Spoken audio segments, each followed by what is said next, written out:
Mamlaka ya kudhibiti na kupambana na dawa za kulevya DCEA kwa kushirikiana na vyombo vingine vya dola imefanya operation katika mikoa ya Dar es Salaam, Shinyanga, Tabora, Tanga, Songwe, Mbeya na Arusha na kufanikisha kuzuia tani 14 za kemikali bashirifu zilizokuwa ziingizwe nchini kinyume cha sheria, kukamata pipi pakti 10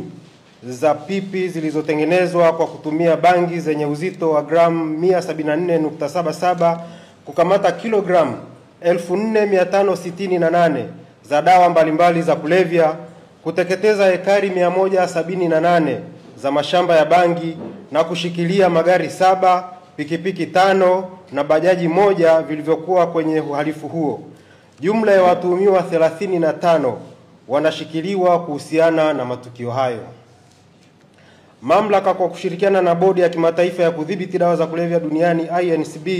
yani International Narcotic Control Body, na mamlaka nyingine za udhibiti tulifanikiwa kubaini na kuzuia kilogramu 1000 za kemikali bashirifu ya aina ya 1-bosphor piperidone na kilogramu 10,000 za kemikali aina ya acetic anhydride zilizokuwa ziingizwe nchini kutokea bara la Asia bila kuwa na vielelezo vinavyoonesha matumizi ya kemikali hizo.